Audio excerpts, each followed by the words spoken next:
Welcome to EY India Insights. I'm Agneshwar Sen, Associate Partner and Leader, Trade Policy at EY India, where I work closely with businesses on navigating trade regulations and free trade agreements.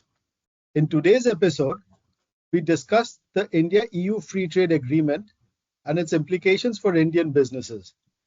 I'm joined by Mr. Anand Swaroop, Senior Advisor, who was the former Additional Secretary in the Department of Commerce, Government of India, and who also served as India's chief negotiator for the EU-India FTA when it recommenced in 2021. He will share his valuable insights into the strategic and policy dimensions of the agreement today. Welcome, Anand, to this podcast.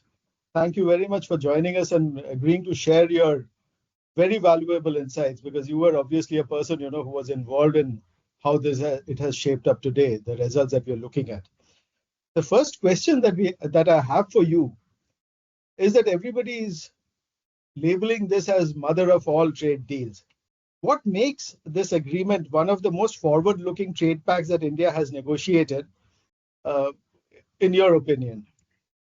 First of all, let me thank Agneshwar for this invitation. It's always a pleasure to talk to you and discuss current issues.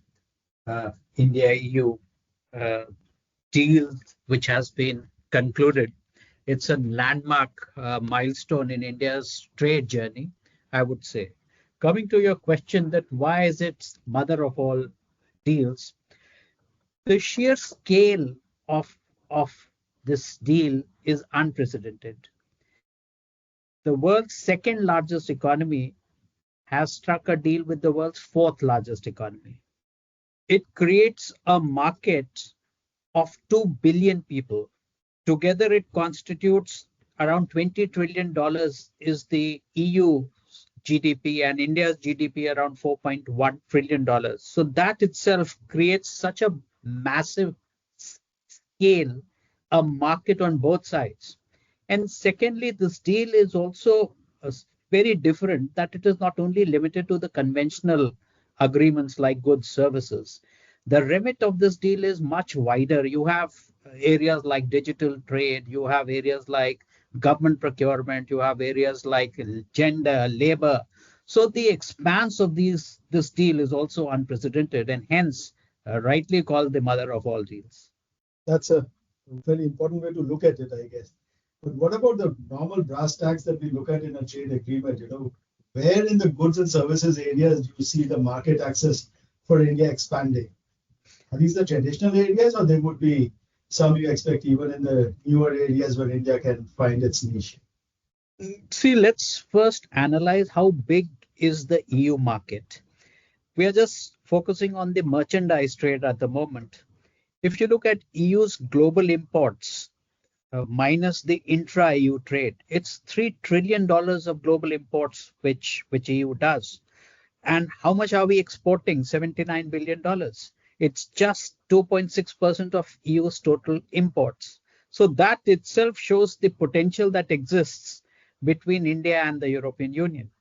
And the purpose of this agreement is to usher in the potential which is existing and get it realized in terms of real exports happening to the European Union.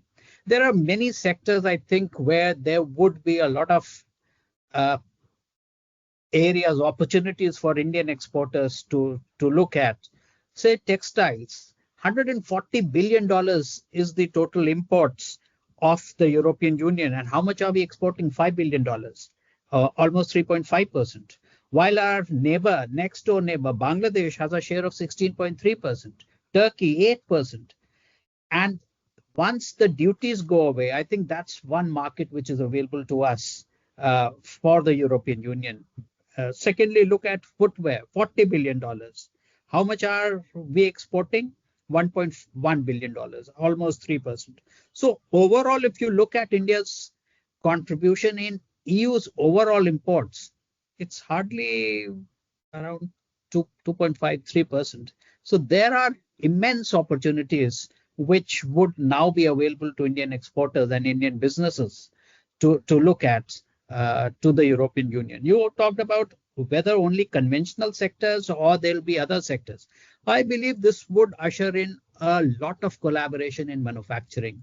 India's strength in scale, in skill, low costs would combine with the expertise that the European Union has in terms of technology, in terms of sophistication, engineering. I think together it would lead to make in India for the world, definitely. Great. But what about the services area? Two specific things which come to your mind is one, the mobility framework, and second, I think that's under negotiation still, the social security issues. How do you look at that in being able to contribute to India's market access, services market access in the Uh, if you look at India's trade performance over the last 5 years, you will find one of the bright spots is India's services exports, and they have been rising very spectacularly over the last 5 years. Uh, in this agreement, 144 subsectors have been committed by the European Union, and that's the best offer they have offered to any other country. So that provides a lot of stability and certainty to the market access on the services sector so far as India is concerned. I'm sure that would lead to much more exports happening in the services side between the European Union and India. Coming to mobility, yes, it's also, although not part of this agreement, but it has been negotiated separately. I think that would offer a lot of opportunities for short-term visas for our professionals, be it chartered accountants, doctors, chefs, yoga practitioners, etc. And that would also position India as a stable, reliable, skilled supplier of manpower. And that would be the benefit which India would actually realize of its demography, which has the youngest population in the world at the moment. Coming to the social security, yes, a framework has been agreed that over the next 5 years, an agreement would be signed that would help in reducing our costs of labor, because presently they have to pay taxes on both sides, and then they don't have, they never use the benefits of the taxes which they have paid on social security or the contributions which they make. So I think that would reduce costs, make European Union much more attractive for Indian professionals to look at European Union. Great, thanks.